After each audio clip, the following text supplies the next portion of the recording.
ಆ ಸಮಸ್ಯೆನ ಅಲ್ಪ ಮಟ್ಟಿಗಾದರೂ ನಾವು ಅಳಿಲು ಸೇವೆ ಮಾಡುವಂಥ ಕೆಲಸನ ನಾವು ಟ್ರಸ್ಟ್ ಮಾಡ್ತಾ ಇದ್ದೀವಿ.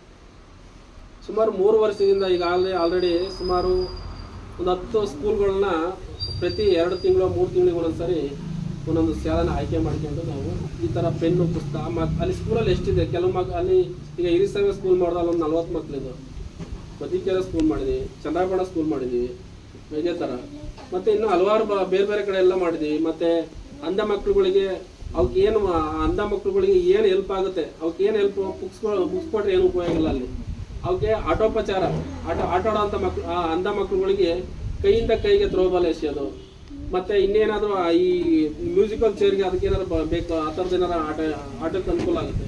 ಒಟ್ಟಾರೆ ಆ ಮಕ್ಕಳುಗಳಿಗೆ ಶಕ್ತಿ ತುಂಬುವಂಥ ಕೆಲಸ. ಆಮೇಲೆ ಇನ್ನೊಂದು ಅನಾಥಾಶ್ರಮ ವೃದ್ಧಾಶ್ರಮಕ್ಕೆ ಹೋದಲ್ಲಿ ಅಲ್ಲಿ ವೃದ್ಧಾಶ್ರಮದಲ್ಲಿ ಯಾರೋ ಮಕ್ಕಳು ತಂದೆ ತಾಯಿಗಳನ್ನ ಮಕ್ಕಳುಗಳು ಸಾಕ್ತಾರಂತ ಇವ್ರನ್ನ ವೃದ್ಧರನ್ನ ತಂದು ಆ ವೃದ್ಧಾಶ್ರಮಕ್ಕೆ ಹೋಗಿರ್ತಾರೆ. ಕೆಲವರು ಮಕ್ಕಳುಗಳೇ ಇರಲ್ಲ ಅಂತವ್ರು ಬಂದು ವೃದ್ಧಾಶ್ರಮಕ್ಕೆ ಸೇರ್ಕೊಂಡಿರ್ತಾರೆ. ಆ ವೃದ್ಧಾಶ್ರಮದಲ್ಲಿ ಸರಿಯಾಗಿ ಅವ್ರನ್ನ ನೋಡ್ಕೊತಾ ಇದ್ದಾರಾ, ಅವ್ರನ್ನ ನಾವು ನೋಡ್ತಾ ಇಲ್ಲ. ಸರಿಯಾಗಿ ಟ್ರೀಟ್ಮೆಂಟ್ ನಡೆದಿದೆಯಾ? ಆ ಟ್ರೀಟ್ಮೆಂಟ್ ನಡೆದವರ ಸರ್ಕಾರದ ಗಮನಕ್ಕೆ ತಂದು ಅಲ್ಲಿ ಟ್ರೀಟ್ಮೆಂಟ್ ಆಗುವಂಥ ವ್ಯವಸ್ಥೆ ಮಾಡಬೇಕಾಗುತ್ತೆ. ಅದನ್ನು ಆ ಕೆಲಸ ಮಾಡ್ತೀವಿ ಬಂದಿವಿ.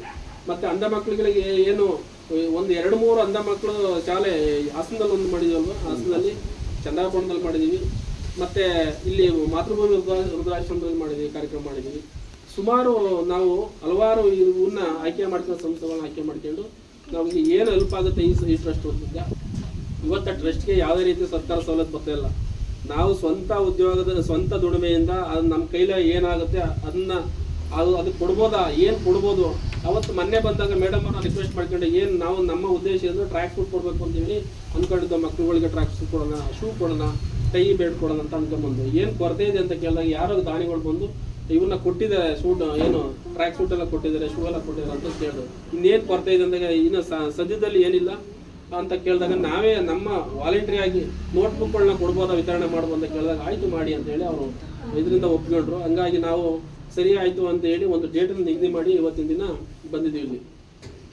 ಮಕ್ಕಳೇ, ಇವತ್ತ ಪೋಷಕರಲ್ಲಿ ಒಂದು ಆತಂಕ ಇರ್ಬೋದು, ಏನು ನಮ್ಮ ಮಕ್ಕಳು ಗೌರ್ಮೆಂಟ್ ಸ್ಕೂಲಲ್ಲಿ ಓದ್ಬಿಟ್ರೆ ಹೊಲವುಳನ ಆಯ್ತಾನೆ, ಅಥವಾ ಇದು ಕಟ್ಟಡ ಕಾರ್ಮಿಕ ಆಯ್ತಾನೆ, ಅಥವಾ ಇನ್ಯಾವುದೋ ಒಂದು ಕಾರ್ಮಿಕ ಆಗ್ತಾನೆ ಅಂತ ಹೇಳಿ.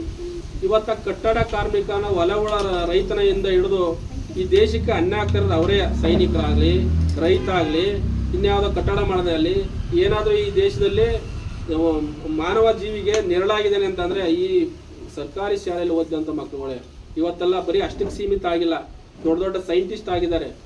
ಡಾಕ್ಟರ್ APJ ಅಬ್ದುಲ್ ಕಲಾಂ ಅವ್ರಿಗೆ ಓದ್ಬೇಕಾದ್ರೆ ಯಾವ ಕಾಲೇಜ್ ಇತ್ತು, ಇದು ಯೂನಿವರ್ಸಿಟಿ ಇದಲ್ಲ, ಇದಿತ್ತು, ಪ್ರೈವೇಟ್ ಸ್ಕೂಲ್ ಇತ್ತು. ಯಾವ ಪ್ರೈವೇಟ್ ಸ್ಕೂಲಲ್ಲಿ ಓದಿದ್ರು? ಅವರೆಲ್ಲ ಸರ್ಕಾರಿ ಶಾಲೆಯಲ್ಲೇ ಬಂದಿದ್ದವರು. ಅಂಬೇಡ್ಕರ್ ಯಾವ ಸ್ಕೂಲಲ್ಲಿ ಓದಿದ್ರು? ಅವ್ರು ಯಾವ ಇದರಲ್ಲೂ ಓದಿಲ್ಲ, ಹೈಟೆಕ್ ಸ್ಕೂಲಲ್ಲಿ ಓದಿಲ್ಲ, ಸರ್ಕಾರಿ ಶಾಲೆಯಲ್ಲೇ ಓದಿದ್ರು. ಇವತ್ತೇನು ದೊಡ್ಡ ದೊಡ್ಡ ಮಹಾನೀಯರಿದ್ದಾರೆ, ಕವಿ ಕುವೆಂಪು ಆಗಿರ್ಬೋದು, ಬೇರೆ ಬೇರೆ ದೊಡ್ಡ ದೊಡ್ಡ ಮಹಾತ್ಮ ಗಾಂಧೀಜಿ ಆಗಿರ್ಬೋದು, ದೊಡ್ಡ ದೊಡ್ಡ ಯಾರ್ಯಾರು ಈ ದೇಶದ ಮುಖಂಡರಿದ್ದಾರೆ, ಲೀಡರ್ಗಳಿದ್ದಾರೆ, ಅವರೆಲ್ಲ ಸರ್ಕಾರಿ ಶಾಲೆಯಲ್ಲೇ ಓದಿರೋಂಥವ್ರು. ಯಾವ ಖಾಸಗಿ ಸ್ಕೂಲಲ್ಲಿ ಓದಿ ಡಾಕ್ಟರೇಟ್ ತಂದಿಲ್ಲ, ಸರ್ಕಾರಿ ಶಾಲೆಯಿಂದಲೇ ಹೋಗಿರೋದು. ಇವತ್ತು ಈ ದೇಶದಲ್ಲಿ ಗಡಿ ಕಾಯ್ದಿರೋ ಒಬ್ಬ ಯೋಧ, ಅವನು ಕೂಡ ಸರ್ಕಾರಿ ಶಾಲೆಯಿಂದಲೇ ಹೋಗಿರೋದು. ಇವತ್ತು ಒಬ್ಬ ಈ ದೇಶ ಆಳ್ತಾರೆ ಅಂತ ಪ್ರಧಾನಿ, ಅವರು ಕೂಡ ಸರ್ಕಾರಿ ಶಾಲೆಯಿಂದಲೇ ಹೋಗಿರೋದು. ಮುಖ್ಯಮಂತ್ರಿ ಆಗಿರ್ಬೋದು, ಅವರು ಸರ್ಕಾರಿ ಶಾಲೆಯಿಂದಲೇ ಹೋಗಿರೋದು. ಯಾವ ಪೋಷಕರು ಕೂಡ ಸರ್ಕಾರಿ ಶಾಲೆ ಅಂದರೆ ನೆಗ್ಲೆಕ್ಟ್ ಮಾಡಕ್ಕೆ ಹೋಗ್ಬೇಡಿ. ಹಿಂದುಳಿದಿದೆ ಯಾಕೆ ಅಂತ ಅಂದರೆ ಸರ್ಕಾರಿ ಸವಲತ್ತುಗಳನ್ನ ಪಡ್ಕೊಳ್ಳೋದ್ರಲ್ಲಿ ನಮ್ಮ ಶಾಲೆ ಹಿಂದುಳಿದಿದೆ ಅಂತ ಅಂದರೆ ಯಾಕೆ ಅಂತ ಅಂದರೆ ನಮ್ಮ ಮಕ್ಕಳು ಸರಿಯಾದ ರೀತಿಯಲ್ಲಿ ಸ್ಪಂದಿಸ್ತಾ ಇಲ್ಲ, ಪೋಷಕರು ಸರಿಯಾದ ರೀತಿಯಲ್ಲಿ ಗೌರ್ಮೆಂಟ್ ಸ್ಕೂಲಿಗೆ ಸ್ಪಂದಿಸ್ತಾ ಇಲ್ಲ, ಬಂದು ಸೇರಿಸ್ತಾ ಇಲ್ಲ ಮಕ್ಕಳು. 3 ಮತ್ತೊಂದು ಜನ ನೋಡಿ. ಇವತ್ತ ಎಲ್ಲ ದುರಂತ ಏನು ಅಂತಂದರೆ ಎಷ್ಟೋ ಸಾವಿರಾರು ಸ್ಕೂಲ್ಗಳು ಮುಚ್ಚೋಗಿದೆ. 42,000 ಸ್ಕೂಲ್ಗಳು ಈ ರಾಜ್ಯದಲ್ಲಿ ಮುಚ್ಚೋಗಿದೆ ಅಂತ ಅಂಕಿಅಂಶ ಇದೆ. ಭಾರತದಲ್ಲಿ 90,000, ಇಡೀ ಭಾರತದಲ್ಲಿ 90,000 ಸರ್ಕಾರಿ ಶಾಲೆಗಳು ಮುಚ್ಚೋಗಿವೆ. ಕಾರಣ ಏನು? ಯಾರ ಮೇಲೂ ನಾವು ಡಿಪೆಂಡ್ ಆಗಿಲ್ಲ. ನಾವು ಅದಕ್ಕೆಲ್ಲ ಕಾರಣ ನಮ್ಮ ಮಕ್ಕಳ ಪೋಷಕರು ಮಾತ್ರ. ನಾವು ಯಾರೋ ಒಬ್ರು ಇಲ್ಲಿಂದ ಅದು ಹೋಗಿ ದೊಡ್ಡ ಇದರಲ್ಲಿ ಸ್ಕೂಲಲ್ಲಿ ಓದಿಸ್ತಾವ್ರೆ, ಇಲ್ಲಿಗೆ ವ್ಯಾನ್ ಬರುತ್ತೆ ಕರ್ಕೊಂಡೋಕೆ, ನಮ್ಮ ಮಕ್ಕಳು ಹಂಗೆ ಓದ್ಬೇಕು, ನಮ್ಮ ಮಕ್ಕಳು ಅಲ್ಲಿ ಓದಿ ಕೆಟ್ಟಿರೋಂಥ ಮಕ್ಕಳುಗಳು ಬೇಕಾದಷ್ಟು ಜನ ಅವ್ರೆ, ಅಲ್ಲಿ ಓದಿ ಬೀದಿ ಸುತ್ತಿರೋರು ಎಷ್ಟೋ ಜನ ಅವ್ರೆ, ಅಲ್ಲಿ ಓದಿ ಏನೋ ಯಾವುದೇ ಕೆಲಸ ಕಾರ್ಯಗಳು ಆಗದಲ್ಲೇ ಮನೇಲಿ ಕೈ ಕಟ್ಕೊಂಡು ಕೂತಿರೋರು ಎಷ್ಟೋ ಜನ ಅವ್ರೆ. ಯಾಕೆ ಆ ನಿಟ್ಟಿನಲ್ಲಿ ಚಿಂತೆ ಮಾಡಲ್ಲ ನಮ್ಮ ಪೋಷಕರು? ಇವತ್ತ ಯಾವುದೇ ಖಾಸಗಿ ಸ್ಕೂಲ್ಗಿಂತ ಕಮ್ಮಿ ಪಾಠ ಮಾಡ್ತಾ ಇಲ್ಲ ಸರ್ಕಾರಿ ಶಾಲೆದಂಥ ಟೀಚರ್ಸ್ಗಳು. ತುಂಬ ಎಫೆಕ್ಟ್ ಆಗ್ತಾ ಇದ್ದಾರೆ. ಮನೆ ಮಂತಕ್ಕೆ ಹೋಗಿ ಪೆನ್ನು ಪುಸ್ತಕ ಹಿಡ್ಕೊಂಡು ನಿಮ್ಮಲ್ಲಿ ಎಷ್ಟು ಮಕ್ಕಳವೆ ನಮ್ಮ ಶಾಲೆಗೆ ಸೇರಿಸಿ. ಅದೇ ಖಾಸಗಿ ಸ್ಕೂಲಲ್ಲಿ ಯಾರು ಮನೆ ತಕ್ಕ ಬರೋದೇ ಇಲ್ಲ. ನೀವೇ ತಗೊಂಡೋಗಿ ದುಡ್ಡು ತೊಗೊಂಡೋಗಿ ಡೊನೇಷನ್ ತೊಗೊಂಡೋಗಿ ಮನೆಗೆ ಕ್ಯೂ ನಿಂತು ಕಟ್ಟಿ ಬರ್ತೀರಿ. ಕಟ್ಟಿ ಬಂದು ಆ ಮಕ್ಕಳನ್ನ ಆದಿ ತಪ್ಪಿಸಿದ ಇವತ್ತೆಲ್ಲ ನೋಡ್ತಾ ನೀವು ಎಲ್ಲ ಮಕ್ಕಳುಗಳು ದೊಡ್ಡ ದೊಡ್ಡ ಶಾಲೆಯಲ್ಲಿ ಓದ್ತಾರೆಲ್ಲ ಬೇರೆ ಬೇರೆ ಚಟಗಳಿಗೆ ದುಶ್ಚಟಗಳಿಗೆ ಅಡಿಕ್ಟ್ ಆಗಿರೋದನ್ನ. ಸರ್ಕಾರಿ ಶಾಲೆಯಲ್ಲಿ ಓದ್ತಿರೋಂಥ ಮಕ್ಕಳುಗಳು ಯಾವುದೇ ಈ ದುಶ್ಚಟಕ್ಕೆ ಅಡಿಕ್ಟ್ ಆಗಿದ್ರಂತ ಇದುವರೆಗೂ ಎಲ್ಲೂ ಯಾವುದೇ ನ್ಯೂಸ್ ಇಲ್ಲ. ಕಾರಣ ಏನು ಅಂತಂದರೆ ಆ ಟೀಚರ್ಗಳು ಅಷ್ಟು ಎಫೆಕ್ಟ್ ಆಗ್ತಾರೆ, ಅಷ್ಟು ಕೇರಾಗಿ ನೋಡ್ತಿದ್ದಾರೆ ಅಂತ ಅರ್ಥ. ಇವತ್ತು ಯಾವುದೇ ಒಂದು ಆಫೀಸರ್ ಆಗ್ಯವ್ರೆ ಅಂತಂದರೆ ಸರ್ಕಾರಿ ಶಾಲೆಗೆ ಒಂದು ಯಥೇಚ್ಛವಾಗಿ ಅಧಿಕಾರಿಗಳು ಆಗಿರೋದು ಸರ್ಕಾರಿ ಶಾಲೆಯಿಂದಲೇ ಹೋಗಿ. ರವಿ ಡಿ ಚನ್ನಣ್ಣವರು ಎಲ್ಲಿಂದ ಓದಿದ್ರು? ಸರ್ಕಾರಿ ಶಾಲೆಯಿಂದಲೇ ಓದಿದ್ರು. ಅವ್ರು ಇವತ್ತ 16 ಜನಕ್ಕೆ ಮಾರ್ಗದರ್ಶಕರಾಗಿದ್ದಾರೆ. ನೀವು ಮಕ್ಕಳುಗಳು ತಂದೆ ತಾಯಿ ಕನಸನ್ನ ನನಸು ಮಾಡ್ಬೇಕಾದ್ರೆ ಜವಾಬ್ದಾರಿ ಯಾರ್ದು? ನಿಮ್ದು. ನೀವೇನ್ ಮಾಡಬೇಕು? ಪ್ರತಿದಿನ ಯಾವುದೇ ಖಾಸಗಿ ಸ್ಕೂಲಿಗೆ ಏನು ಕಮ್ಮಿ ಇಲ್ಲ ಅನ್ನಂಗೆ ನೀವು ಇವತ್ತೆಲ್ಲ ಬುದ್ಧಿವಂತರಾಗಿರೋ. ಯೂನಿಫಾರ್ಮ್ ಬೇಕು, ಸರ್ಕಾರದಿಂದ ಕೊಡ್ತಾ ಇದ್ದಾರೆ, ಶೂ ಕೊಡ್ತಾ ಇದ್ದಾರೆ, ಪುಸ್ತಕ ಕೊಡ್ತಾ ಇದ್ದಾರೆ, ಊಟ ಕೊಡ್ತಾ ಇದ್ದಾರೆ. ಅವನ್ನೆಲ್ಲ ಸದುಪಯೋಗ ಮಾಡ್ಕೊಂಡು ನಿಮ್ಮ ಕೆಲಸ ಏನು ಅಚ್ಚುಕಟ್ಟಾಗಿ ಓದಬೇಕು. ಅವ್ರು ಏನು ಕೊಟ್ಟಿರ್ತಾರೆ ಅವತ್ತೇ ಓದಬೇಕು. ಓದಿ ಮಾರನೇ ಬೆಳಿಗ್ಗೆ ಬಂದು ಟೀಚರ್ಗೆ ಅಥವಾ ನಮ್ಮ ಮಾಸ್ಟರ್ಗಳಿಗೆ ಅದನ್ನು ಒಪ್ಪಿಸ್ಬೇಕು.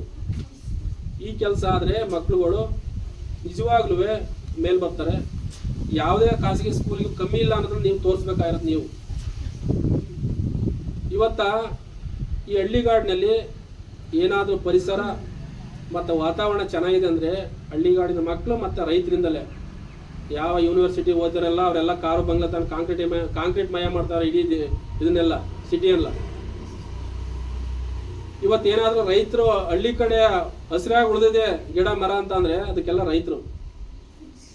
ಗಿಡ ಮರ ಏನಾದರೂ ಇದ್ರೆ ಮಳೆ ಬೆಳೆ ಚೆನ್ನಾಗಾಗ್ತದೆ. ಕಾರ್ ತಂದ್ರೆ ಅಥವಾ ಬಸ್ ತಂದ್ರೆ ಅಥವಾ ಇನ್ನೇನಾದ್ರು ಬಿಲ್ಡಿಂಗ್ ಕಟ್ಟಿದ್ರೆ ಮಳೆ ಹೋಯ್ತದ? ಆಮ್ಲಜನಕ ಬರ್ತದ? ಇಲ್ಲ. ಗಿಡ ಮರ ಬೆಳೆಸಿದ್ರೆ ಮಾತ್ರ ನಮಗೆ ಆಮ್ಲಜನಕ ಕೊಡ್ತದೆ, ಒಳ್ಳೆ ಗಾಳಿ ನೀರು ಕೊಡ್ತದೆ, ಗಾಳಿ ಬೆಳಕು ಕೊಡುತ್ತೆ. ಅದಕ್ಕೆ ನಾವು ಹಲವಾರು ಕಾರ್ಯಕ್ರಮ, ಮುಖ್ಯವಾಗಿ ಪರಿಸರ ದಿನಾಚರಣೆ ದಿನ ನಾವು ಸಸಿ ಕೊಡುವಂಥ ಕಾರ್ಯಕ್ರಮ ಮಾಡಿದ್ದೀವಿ ಸುಮಾರು. ಅವತ್ತು ಬಂದಾಗಲೂ ಸಸಿಗಳು ಪರಿಸರ ದಿನಾಚರಣೆ ದಿವಸ ಇಲ್ಲಿ ಬಂದು ಸಸಿ ನೆಟ್ಟು ಹೋಗಿದ್ದೀವಿ ಸ್ವಲ್ಪ. ಆಮೇಲೆ ಇವತ್ತು ಮತ್ತೆ ಮಕ್ಕಳುಗಳಿಗೆ ಏನಾದರೂ ಹಣ್ಣಿನ ಗಿಡಗಳನ್ನ ಕೊಡಬೇಕು ಅಂತೇಳಿ ಒಂದೊಂದು CB ಸ್ವಯಂ ಇದರಲ್ಲೇ ಒಂದೊಂದು ಗಿಡ 100 ರೂಪಾಯಿ ಆದ್ರೂ ಪರವಾಗಿಲ್ಲ ಕೊಡಿ ಮಕ್ಕಳುಗಳಿಗೆ ಬೇಕು ಅಂತೇಳಿ ತಗೊಂಡ್ಬಂದ್ವಿ. ಈ ನಿಟ್ಟಿನಲ್ಲಿ ಪೋಷಕರು ಕೂಡ ಮಕ್ಕಳುಗಳನ್ನ ಅವರು ಆ ಸ್ಕೂಲಲ್ಲಿ ಓದಿಸ್ತಾ ಇದಾರೆ, ಈ ಸ್ಕೂಲಲ್ಲಿ ಓದಿಸ್ತಾ ಇದಾರೆ ಅಂತ ಅದನ್ನು ನೀವು ಮಾರು ಹೋಗದಲ್ಲೇ ಯಥೇಚ್ಛವಾಗಿ ಸರ್ಕಾರಿ ಶಾಲೆ ಉಳಿಬೇಕು ಅಂತಂದರೆ ನೀವು ಮನಸ್ಸು ಮಾಡಿ ಸರ್ಕಾರಿ ಶಾಲೆಗೆ ಮಕ್ಕಳುಗಳನ್ನ ಸೇರಿಸ್ಬೇಕು. ಇಲ್ಲಾಂದರೆ ಮುಂದಿನ ದಿನಗಳಲ್ಲಿ ಸರ್ಕಾರಿ ಶಾಲೆ ಎಲ್ಲಿತ್ತು ಅನ್ನೋದನ್ನು ಕೂಡ ಮರ್ತೋಗುವಂಥ ದಿನಗಳು ದೂರ ಇಲ್ಲ. ದಯಮಾಡಿ ಎಲ್ಲ ಮಕ್ಕಳು ಪೇರೆಂಟ್ಸ್ಗೆ ನಾನು ಕೇಳ್ಕೋದಿಷ್ಟೇ, ಮುಂದಿನ ದಿನಗಳಲ್ಲೂ ಅಷ್ಟೇ ಸರ್ಕಾರ ಈ ಬಗ್ಗೆ ಚಿಂತನೆ ಮಾಡಿ ಸರ್ಕಾರಿ ನೌಕರರು ಸರ್ಕಾರಿ ಶಾಲೆಯಲ್ಲೇ ಓದಿಸ್ಬೇಕು ಅನ್ನೋ ಒಂದು ಆದೇಶನ ಹೊರಡಿಸ್ಬೇಕು. ಆಗ ಸರ್ಕಾರಿ ಶಾಲೆಗಳು ಉಳಿತೇವೆ ಅಂತ ಹೇಳ್ತಾ ಇವತ್ತಿನ ದಿನ ಕುರುವಂತಲ್ಲಿ ಸರ್ಕಾರಿ ಶಾಲೆಯ ಮಕ್ಕಳುಗಳಿಗೆ ಪೆನ್ನು, ಬುಕ್ಕು ಮತ್ತು ಸಸಿಗಳನ್ನ ವಿತರಣೆ ಮಾಡೋ ಭಾಗ್ಯ ನಮಗೆ ಬಂದಿದೆ. ಅದು ನಮ್ಮ ಊರಿನ ಮುಖಂಡರು ಗಂಗಾಧರ್ ಅವರಿದ್ದಾರೆ, ಮತ್ತು STMC ಅಧ್ಯಕ್ಷರಿದ್ದಾರೆ, ಸಿದ್ದೇಗೌಡರಿದ್ದಾರೆ, ಟೀಚರ್ಸ್ ಇದ್ದಾರೆ, ಪೇರೆಂಟ್ಸ್ ಇದ್ದಾರೆ. ಇವ್ರ ಸಮ್ಮುಖದಲ್ಲಿ ನಾವು ಕೊಡೋಕೆ ಒಂದು ಹೆಮ್ಮೆ ಅಂತ ಹೇಳ್ತಾ ಇವತ್ತಿನ ದಿನ ನಮ್ಮ ಕಾರ್ಯಕ್ರಮಕ್ಕೆ ಗಂಗಾಧರಣ್ಣವರೇ ಚಾಲನೆ ಕೊಟ್ಟು ಬುಕ್ಸ್ಗಳನ್ನ ಮಕ್ಕಳುಗಳಿಗೆ ವಿತರಣೆ ಮಾಡ್ತಾರೆ ಅಂತ ಹೇಳಿ ನನ್ನ ಮಾತನ್ನು ಮುಗಿಸ್ತೀನಿ. ಸಾಮಾನ್ಯವಾಗಿ ಸರ್ಕಾರಿ ಶಾಲೆಗಳನ್ನ ಉಳಿವಿಗಾಗಿ ಮತ್ತು ಪರಿಸರ ರಕ್ಷಣೆಯನ್ನು ಹೇಗೆ ಮಾಡಬೇಕು ಅನ್ನೋದ್ರ ಬಗ್ಗೆ ವಿಸ್ತಾರವಾಗಿ ನಿಮಗೆಲ್ಲ ತಿಳಿಸ್ಕೊಟ್ಟಂಥ ಶ್ರೀಯುತ ಅವರಿಗೆ ಧನ್ಯವಾದಗಳು.